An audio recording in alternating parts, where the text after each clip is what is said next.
Hi friends, welcome back to study classes. तो my dear friends, आपको मिलवा रहे हैं यूजीसी नेट 2021 के टॉपर से। और ऐसी ही एक टॉपर आज हमारे साथ जुड़ी हैं। आयुषी राय जी हमारे साथ जुड़े हैं, जिन्होंने रीसेंट एग्जामिनेशन में 99.9 परसेंटाइल के साथ अपने जेआरएफ के गोल को अकम्प्लिश कर लिया है। तो आयुषी जी, सबसे पहले तो बहुत बहुत कॉन्ग्रेचुलेशन आपको। Many congratulation to you. Thank you, sir. Thank you so much. Many congratulation and welcome to ever study classes platform. अब यहाँ पे इनसे हम जानने वाले हैं कि कैसे इन्होंने अपनी प्रिपरेशन करी कि इतने अमेजिंग स्कोर तक ये पहुंच गए। तो आयुषी, आपने प्रिपरेशन अपनी कब से स्टार्ट करी? जैसे आपने मेरे को बताया कि आप वाराणसी से तो बिलोंग करते हैं, वहीं से बीकॉम एमकॉम किया। तो एमकॉम के साथ में Yes, स्टार्ट हो गया था प्रिपरेशन या फिर बाद में स्टार्ट किया? yes, sir. एमकॉम में एंट्री लेने से ही मैंने स्टार्ट कर दिया था अपना प्रिपरेशन। 2019 में ही स्टार्ट कर दिया था, लेकिन प्रिपरेशन का कोई डायरेक्शन नहीं था। मतलब अपने अपने सब्जेक्ट के बुक्स को ही मैंने रेफर किया, पढ़ाई पढ़ाई की उससे। फिर 2020 में मैंने अपना फर्स्ट अटेम्प्ट दिया था नेट का, और उससे फिर बस नेट क्लियर हुआ। 2% से मेरा जेआरएफ रुक गया था। ओके। और फिर भी मैंने अपना प्रिपरेशन स्टार्ट किया। और 2021 में मेरा क्या हुआ कि मैं कैंपस प्लेसमेंट में बैठ गई थी। उससे डिस्ट्रैक्शन हुआ मुझे। 2-3 महीने का पूरा ब्रेक हो गया, मैंने कोई पढ़ाई नहीं की। उसके बाद मैंने फिर से प्रिपरेशन स्टार्ट की। फिर मैंने यूट्यूब पे एवर स्टडी के वीडियोस देखे, आपके वीडियोस को देखा। फिर रियलाइज हुआ कि ये यहाँ पर मुझे कुछ समझ में आ रहा है। मतलब अब मुझे कुछ इंटरेस्ट आ रहा है इस सब्जेक्ट में, और मजा आ रहा है पढ़ने में। मतलब पढ़ाई में एक मजा आ रहा था। ओके तो मैंने आपकी वीडियोस, मैम की वीडियोस, सबकी वीडियोस ओके देखे। मैंने अपने एग्जाम तक में, और वो जो प्रिपरेशन जो स्टार्ट की और एग्जाम तक में, मैंने आपके सारे वीडियोस देखे। ऑलमोस्ट 90% या 90% से ज्यादा वीडियोस मैंने देखे, और उनको 3-4 बार देखा हर वीडियो ओके को। ओके। और उसके नोट्स बनाए, मैंने बैठ के हम्म पूरे नोट्स बनाए। तो हम्म। मुझे लगा कि नहीं, ये मेरे लिए ज्यादा इंपॉर्टेंट है। तो मेरे लिए एवर स्टडी के नोट्स ज्यादा इंपॉर्टेंट थे मेरे नोट्स से, ओके क्योंकि उससे मुझे ज्यादा समझ आ रहा था। ओके तो ओके ओके। वो चाहे कोई भी सब्जेक्ट हो, वो इनकम टैक्स हो, बिजनेस हम्म मैनेजमेंट हो, कोई भी सब्जेक्ट हम्म हो, मैं हम्म। सबके लिए आपको रेफर कर दी थी, आपकी ओके वीडियोस को। ओके उसी से ओके। मैंने नोट्स बनाए। हम्म फिर मुझे पहले मॉक्स का इंपॉर्टेंट नहीं पता था। फिर आपने ओके। वीडियोस में बोला कि मॉक्स दिया करो, मॉक्स की हाँ इंपॉर्टेंस होती है। हाँ उसके बिना एग्जाम्स में तुम लोगे, लेकिन आइडिया नहीं लगेगा कि क्या टाइम हाँ। मैनेजमेंट क्या होता है, कैसे होता है। जी। तो मैंने फिर आपकी वीडियोस के बाद मॉक देना स्टार्ट किया, उससे मेरा ओके कॉन्फिडेंस बिल्डअप हुआ। ओके तो वो बहुत ओके हेल्प मिली है। Okay okay okay. तो जैसे फर्स्ट अटेम्प्ट में आपने बताया कि आप नेट तक पहुंच गए थे, तो आपको क्या लगा कि नेट से जेआरएफ तक पहुंचने में ऐसा क्या कोई डिसाइडिंग फैक्टर होता है कि किस मेन चीज पे आप फोकस करें तो नेट से जेआरएफ तक पहुंच जाएंगे? सर वैसे नेट से जेआरएफ तक जाने में कुछ ही मार्क्स का डिफरेंस होता है, लेकिन हाँ, वो वो दो मार्क्स बहुत ही परसेंटाइल जो आपके रह गए, आप बता रहे दुख उससे थोड़ा सा, मतलब डिफरेंस तो छोटा है बट दुख बहुत बड़ा होता है ना।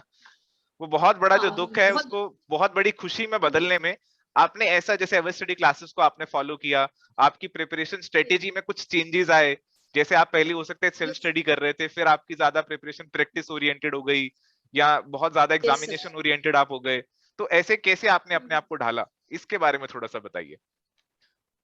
सो पहले मैं अपनी सिर्फ नोट्स को कंसिडर करती थी, सिर्फ वहीं से पढ़ती थी। मतलब हाँ। अपनी बुक्स को रेफर किया, वीडियोस नहीं, कुछ भी नहीं। फिर ओके जब मैंने यूट्यूब पे आपकी वीडियोस देखना स्टार्ट किया, तो आपकी वीडियोस देखे, आपकी वीडियोस से नोट्स भी बनाए। उन ओके। नोट्स को मैं हमेशा पढ़ती थी। आपकी वीडियोस को ऐसे नहीं कि सिर्फ एक बार देख लिया तो हो गया, आपकी हाँ। वीडियोस को कंटिन्यूस बेसिस पे हर दिन कम से कम 2 या 3 वीडियोस देखना ही देखना है। ओके। तो ये होता था कि वीडियोस को देख रहे हैं तो वो कंसेप्ट जो है वो क्लियर हो रहे हैं, और ऐसा भी नहीं है कि एक बार पढ़ लिया तो हो गया। नहीं, उनको हाँ। कंटिन्यूसली पढ़ते रहना है, रिविजन ओके करते ओके रहना है। ओके। आप बोलते थे कि नहीं, पढ़ना है फिर रिविजन भी करना है।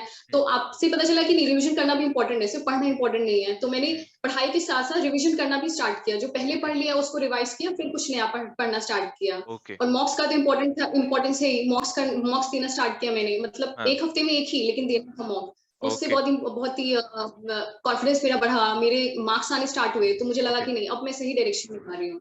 Okay okay okay. तो जैसे आपने बताया कि आप साथ में नोट्स बना रहे थे, आपने जो शॉर्ट में तैयार किए होंगे नोट्स, फिर उनको आपने रिवाइज किया एग्जामिनेशन से पहले।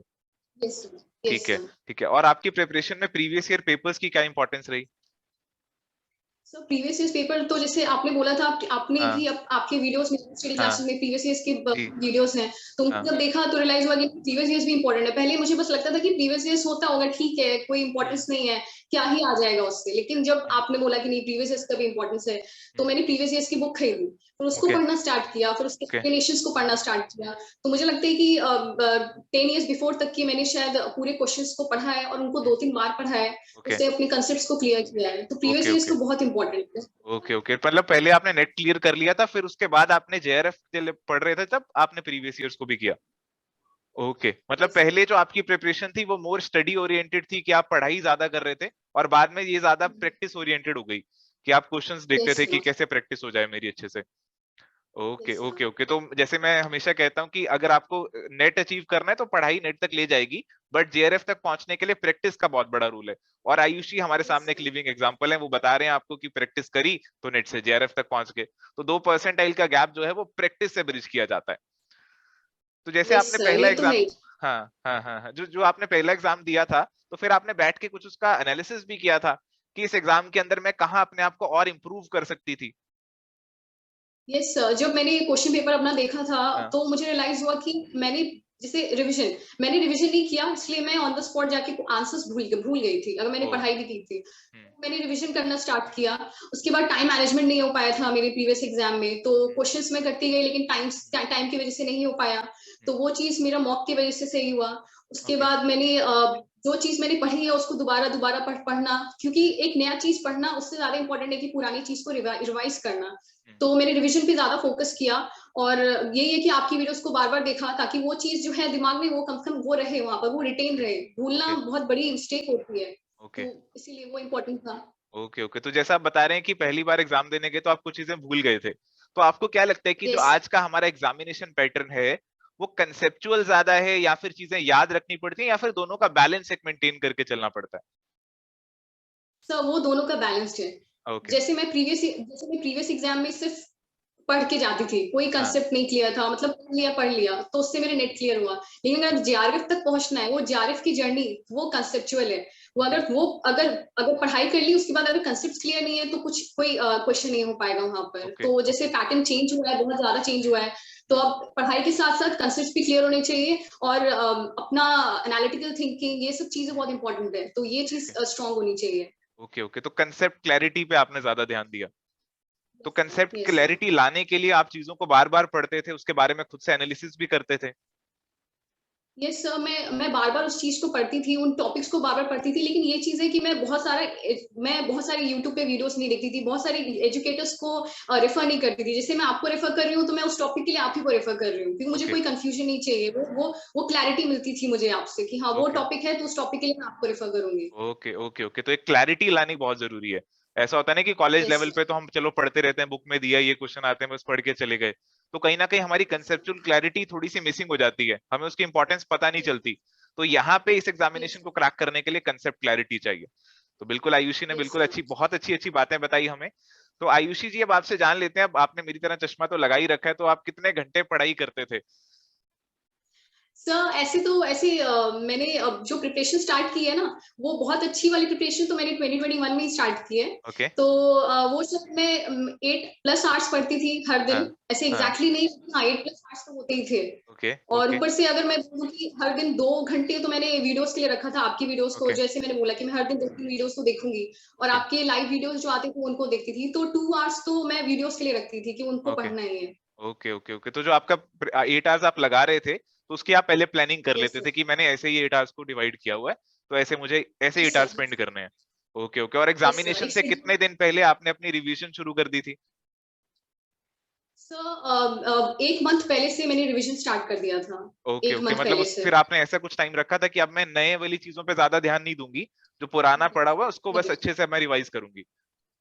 यस सर, और 1 मंथ में आपकी वीडियोस को भी रेफर किया, क्योंकि लास्ट मंथ पे वो रिवीजन हो रहा था मेरा। हम्म ठीक है ठीक है।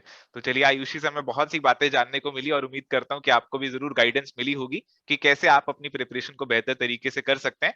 तो अब आयुषी जी से पूछ लेते हैं कि अब ये गोल तो उनका अचीव हो गया है, अब आगे लाइफ में उनका क्या गोल है?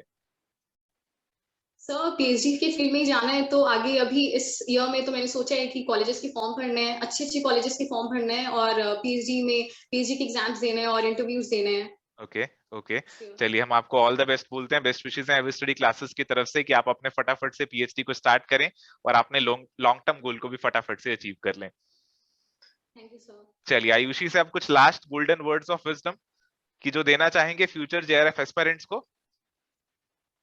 सर, मैं यही बोलूंगी कि कभी गिव अप नहीं करना है, हम्म। और कंसिस्टेंसी और डेडिकेशन इंपॉर्टेंट है, लेकिन उसके साथ साथ एक डायरेक्शन भी इंपॉर्टेंट होती है। हम ओके अपनी जर्नी को कंप्लीट कर सकते हैं, अपने गोल को अचीव कर सकते हैं, जब हमारे हमारे पास एक डायरेक्शन हो, एक सही डायरेक्शन हो। तो डायरेक्शन के लिए गाइड की बहुत इंपॉर्टेंस है, जैसे मुझे आप मिले। मेरा डायरेक्शन वहां मिला मुझे।